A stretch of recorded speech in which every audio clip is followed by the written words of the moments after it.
Now for a review of what's making the headlines in the papers this morning, let's bring in a RISE analyst, Constance Ikwoku. Good morning, Constance. Morning, Yolanda. I hope you had a good weekend. I did. I hope you did too. I did have a fantastic weekend. And Charles? Good morning, Constance.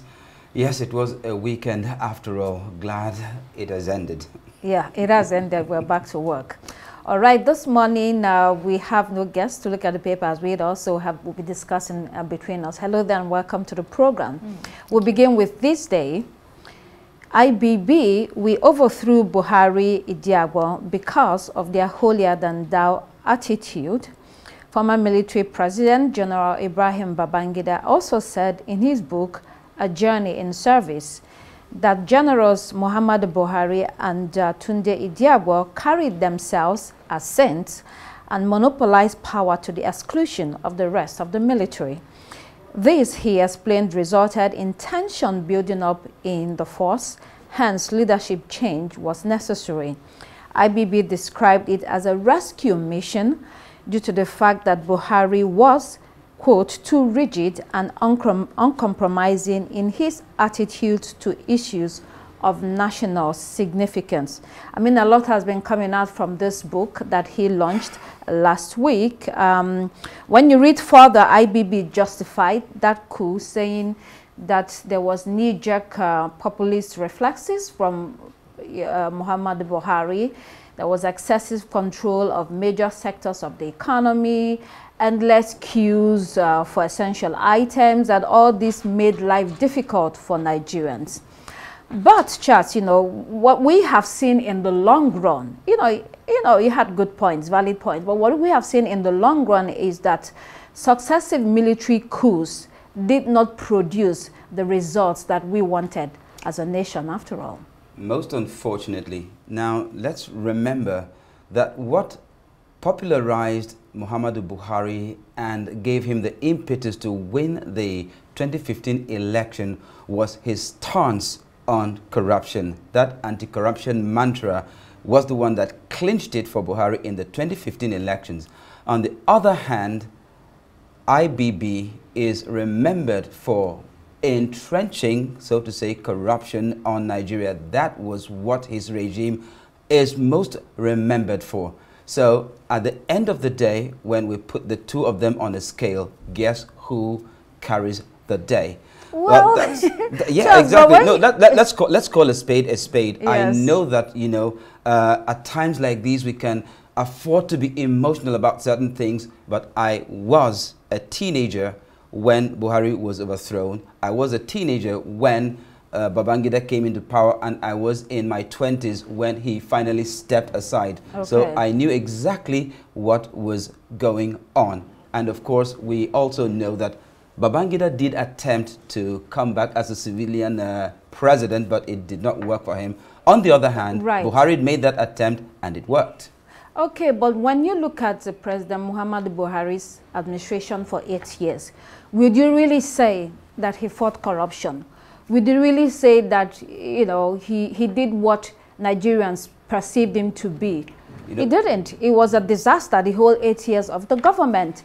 So the issue here is that at the end of the day, it looks like most times none of them were prepared for leadership. And when they got into power, they gave us the results. They produced the results that we did not want, you know. Sorry, I did say that, you know, it was Buhari, Idiagbon. This time around, there was no Idiagbon to support, you know, his principle. Well. And in any case, Muhammadu Buhari, the military general, was different from the Muhammadu Buhari, the politician. Two different things altogether. It doesn't matter. The results is what speaks for itself. Well, let's look at Daily Independent. Adeleke swears in newly elected Osun local government chairman. Don't truncate democracy, Makinde wants APC. Remember the controversy in Osun, the court cases and the loss of lives resulting from an attempt by Son LG chairman elected under the All Progressives Congress to take over secretariats last week. We also recall that last Friday, the federal government urged the Osun governor not to conduct the elections last Saturday. Well, apparently Governor Demola Adeleke ignored the federal government, went ahead to conduct the elections, and swore in the LG chairman almost immediately. That was yesterday. So the last may not have been heard regarding this matter. What do you think, Charles? That's what I think. I am wondering whether we have two parallel local governments or government administrations in Osun State. The APC local government chairman who were endorsed by the courts and the PDP local government who have newly been sworn in. So the situation is a bit confusing now, and maybe both parties may have to head back to the courts to find out who are the legitimate local government chairmen in the state. Now, the governor, Adeleke, is insisting that the APC local government chairmen are illegitimate for whatever reason. The APC also have a very valid point regarding the reinstatement of their chairman. So, for the citizens of Osun State, I wonder what they'll be thinking now, particularly at the grassroots level. Who is in charge? Right. This is the question that has to be adequately and appropriately addressed before we have another descent into chaos and anarchy in that southwestern state. Well, Charles, allow me to ask a question here. I noticed that on Saturday, when the elections were ongoing, there was a very low turnout. Well, that's what was reported by most stations. And I was wondering, does that have an impact? Do you believe that that has an impact on what the results have been? Well, a lot of times in elections in Nigeria, a lot of the time register low turnout. But you see, we've gone beyond the population that came out for the elections. Elections were conducted nonetheless. Now, what we are facing is a situation where you have two different political parties presenting two chief executives of local governments in Osun State. And that's why I said that the last has not been heard about this. We know that when that judgment from the Supreme Court came, that the local government officials should be independent of the governors. A lot of states tried to quickly conduct elections. So we had so many states. There was Bauchi, there was Kebbi, Imo, Anambra, then now we have Osun. But when you look at all these elections, one thing that is consistent is that the parties are sweeping all the seats. It's like there are no opposition parties at all. This one, PDP won all the seats. When you look at the ones that were conducted towards the end of last year, whether it was APC, they won all the seats. If it was APC, they won all the seats. If it was APGA in Anambra State, for instance, they swept. So what kind of elections produces only one party? I think that calls to question the kind of elections that we are holding at the local government level. You see, Constance, as long as state governments are allowed, constitutionally allowed, so to say, to conduct local government elections, believe me, the issue of local government autonomy remains a mirage. Well, INEC is the one that supposedly, the state INEC conducts the election, but of course we know that the states are being controlled by the governors. Oh, well, let's look at Daily Sun. My face-to-face with death, IBB, that's another fallout from the book launch by the ex-military president. He said he recounts how Abacha saved his life during the 1990 Oka coup. In his account, the former military leader said he actually praised General Sani Abacha for coordinating loyal forces that countered the attack against him. Still on IBB, let's also look at The Guardian so that we can take it together. The Guardian newspaper, 1966 coup, Ohaneze demands apology, 10 trillion naira compensation to Igbos. This demand follows revelation by General IBB during the launch of his book that the 1966 coup was not an Igbo coup as alleged. In a statement by the Deputy National President of the Ohaneze faction, Okechukwu Isiguzuro, he said the revolutions would compel Nigerians to confront the stark injustices perpetrated against the Igbo people. He said the mislabeling of the coup as an Igbo coup unleashed disastrous repercussions against the Igbos and spawned conspiracies designed to deny them their rights to ascend to the highest office in the land. Again, a checkered history we've had in this country. The past history that we have continues to affect or confront us today, most times we sweep it under the carpet, but it faces us, you know, it stares us in the face. Perhaps this is a great opportunity to begin to look at these issues and see whether we can turn the tide, Charles. Do you think we'll take this opportunity to do the right things or to right the wrongs? So are we saying that the payment of reparations to the Igbo nation? No, I'm talking about generally in the country. When you look at our political decisions that are being made in the country today, the history has affected it, whether it's the Igbos, whether it's other parts of the country. So the IBB book, you know, now provides an opportunity for us to look inwards, to ask ourselves questions and tell ourselves the truth. You know, for once be honest and see whether we can perhaps forgive ourselves and move the country forward, because it's held us down all these years. Well, that would be a fantastic idea, but also remember that it seems that at this point in our history, we tend to be more disruptive than constructive, because a lot of people would seize on these revelations here to open old wounds, and then the hurt is still there, and then we'll have to go through that process of healing, which is usually very gradual. And even as some people are going through the process of healing, others are there creating the disruptions they derive a lot of fun in creating. So it is something we have to handle very, very carefully. Yes. We all should come to the point where we tell ourselves it is time to build the bridges that unite us, instead of focusing on the differences that divide us, because apparently this is what it's all about at this point in our history. We have religious differences, we have ethnic differences, we have political differences, and all kinds of biases.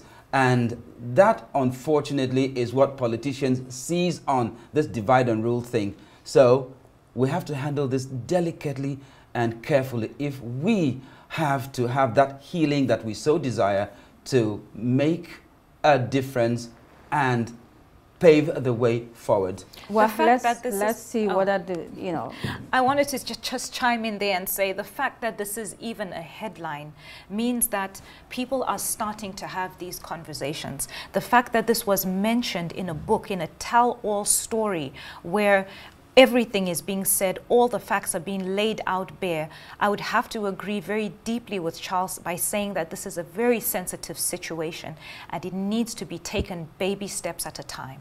Well, when you listen to the conversations over the weekend, some, have actually pummeled IBB, saying he's trying to make himself look good, he's trying to rewrite history. Also, the opinions are divided, among Nigerians about the impact of this book and, what he wrote in it. Some have not even read it. But the bottom line is that it's been a very difficult history in Nigeria. Absolutely. And the fact that we don't even teach history in our country, you have, most of the political leaders, causing more problems, from this history. Oh, yes. So it is time for the younger generation. We are still being run by septuagenarians, but it is time for the younger generation to decide that if we are going to continue to be one country, then this sort of, there needs to be healing in Nigeria, and we need to allow bygones to be bygones and for us to begin to move forward as a country. If that doesn't happen, then we are trapped where we are, which is we are just running around in circles today. We do need to actually address those issues stemming from the divisions that were created by our heroes past. All right, let's look at the Punch. APC, PDP clash as El-Rufai woos opposition parties. The All Progressives Congress, APC, attacked former governor of Kaduna State, Nasir El-Rufai, as indications emerged that he was rallying northern leaders against President Bola Tinubu's re-election. To demonstrate his newfound relationship, El-Rufai recently called for Alhaji Atiku Abubakar to be commended for spearheading economic reforms when he was vice president. But in his book, the same El-Rufai, in his book, The Accidental Servant, he also wrote his book like IBB. El-Rufai had accused Atiku of corruption. He said, and I quote today, "Nobody gives Alhaji Atiku Abubakar the credit for economic policy making under Obasanjo's administration. Maybe because we don't write about it and people don't read history. Again, history. And we tend to forget. So again, history again. Do we listen to or do we follow the history? So there were other visits that he made that you know, caused this paper to speculate about possible realignments. Well, the paper has used the word speculation to qualify its report, but it's not unusual to see political bigwigs you know, making alignments ahead of elections. You know, you might say that it's too early. Well, it's because it's in the front pages. These kind of moves are being made way ahead of time because rapprochement between, you know, whether it's political parties or political individuals, take time to finalize. So this is not unusual at all. This is one individual I simply don't understand, Nasir El-Rufai. I'll give it to him, a very, very intelligent man. And I can also remember what he did restoring the master plan of Abuja. I think the beauty of Abuja we have now can be credited to him. The work he did at the Bureau of Public Enterprises before then. But then his own kind of politics is what I don't understand. He creates something and then he goes ahead to, in retrospect, destroy it. He was an integral part of Obasanjo's administration. I think one of the stars of that administration. And then he also was responsible for the ultimate downfall of the People's Democratic Party. And then he has also helped in creating the APC, served in the APC government. Now he's attacking that same political party. And then he now comes back to say that a man whom he described in his own words as patently unelectable, a corrupt man, you are now saying he was responsible for the economic reforms under the administration you serve. Come on, that is absolute loss of credibility. Right. And I think anybody believing Nasir El-Rufai's politics will be doing that at their own peril, I am sorry to say. Well, isn't it about interest? Because after he served under President Olusegun Obasanjo, he was interested in being a president. He was interested in being the president. You know, but it didn't work out for him. I think Mr. Peter Odili was very popular during the primaries. Well, they silenced him. At the end of the day, he had to move to the APC. And even when he knew that President Muhammadu Buhari may not have been the best candidate for presidency, he moved in there, supported him heavily. In fact, he was one of those, that convinced the president, Muhammadu Buhari to run. Under the platform of the APC. Well, there was an alliance between different parties. Well, the point is that he had always had his eye on the presidency, and this is probably what we are seeing right now. Anyway, alignments continue. Constance, between you and me, I felt back then that Nasir El-Rufai should have been Obasanjo's successor, because I believed in his competence. But Obasanjo, of course, knew the person he was dealing with, so he went for someone else. And time has actually proven that he probably was right after all. What about integrity? Right. That's the question. Okay, let's look at the international headlines. On the international scene, we have Pope Francis is still quite ill. He remains in critical condition. He has kidney problems. Catholic faithfuls across the world have been gathering, to pray for the Pope. The Vatican has released statements to say that he's not feeling well at all. So there are prayers across the world for Pope Francis, and so we'll be following that story. We also have Daily Graphic this morning. Decade of irregularities in public institutions cost Ghana 99.57 billion cedis. Public institutions, including state-owned enterprises, corporations, ministries, agencies, and departments, committed these financial infractions according to an analysis of a report from the Auditor General's office. There are, irregularities from tax, stores management, contracts, payroll, and the rest of it. I mean, Yolanda, this is a damning report that we are seeing from Ghana, but we also have such instances in other countries. Often weak institutional oversight, weak internal controls, auditing mechanisms, all contribute to this state of affairs. Yes, I'd have to agree with you on that. But we also need to remember that this administration is fairly new. So the pressure is on, and I think we should still just give them a bit of time to see how things work out. It's very unfortunate news. There's a lot of loss to the state in the billions. But like I said, let's just wait and see what happens. But one thing I'd like to touch on is the first headline that you mentioned, you know, with Pope Francis. I think it's a very dire situation. It's very sad to hear that he has kidney failure. Both of his lungs have collapsed due to pneumonia. And, you know, the 88-year-old pontiff is really, he really seems to be struggling along. And the statements that were given yesterday, because he was unable to lead mass, were just a show of how serious the situation is.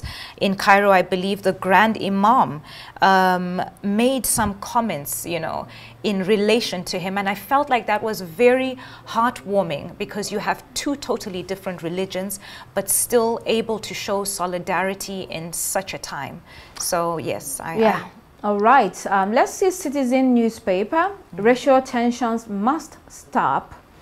Dear Mr. President, it is time South Africans stop being classified as black, colored, Indian, and white. This is an admonition from a political analyst, Mashaba. It says these classifications further divides the nation, and that majority of people are good people who just aspire to a better life. Again, Yolanda, many agree with Mashaba that historical classifications perpetuate a system designed to divide. But it is a historical system of segregation and discrimination that may not be easy to shake off. What do you think? Yes, absolutely. I think the biggest divide would have to be with the race of the coloreds, as they are more popularly called in Southern Africa. And I know with the Americans, to be called colored is outright racist. But what is known for one people and what is known for another can mean two totally different things. I grew up being told and knowing that I'm a colored girl, you know, and that's when you have you're made of two races. You're either white and you're black, a mix of that, you're called colored. So I understand the sentiment behind it, but we also need solutions in how to go past that. You can't just say we need to take that off. I mean, race is important. You need to be able to differentiate people and to characterize them. Well, it depends on where. I mean, in a country where the majority of the people are one people. So, for instance, in Nigeria, we don't have races because you don't need to. I think it's usually where you have, you know, white and black people. Again, white and black is a construction, a social construction that has caused problems. Absolutely. We do not have much time to dwell on that. So I think we're saying the same point. Just to round that off, I think our point is the same, just in different words. Oh, okay. Let's look at the Times. In Germany, they just had elections. So the Times tells us here that hard right on course for big gains in Germany. Election exit polls put radical AFD second, but conservative leader Merz claims victory.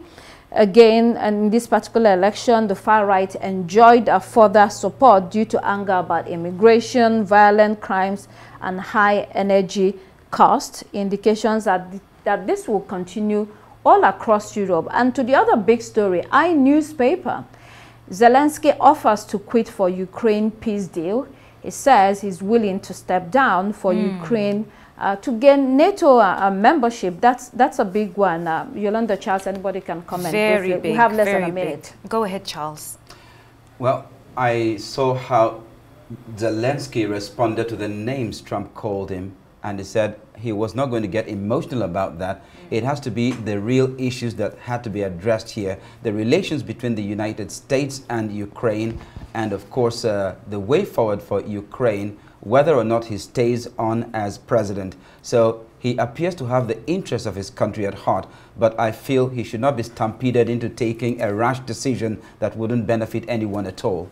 Very true, especially with the talk about the minerals and how the U.S. is trying to crack in on that. I think a lot of caution has to be taken. There has to be a lot of discussions around that, and I believe that's what's going to happen. Well, when it comes to the minerals, I think the U.S. also sees it as an exchange for all the money that they are pouring into that war. All right, that's all we can take for the paper review this morning.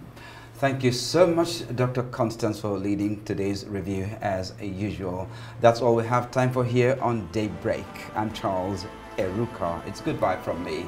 And I'm Yolanda Robert. Please do keep it here on Arise News.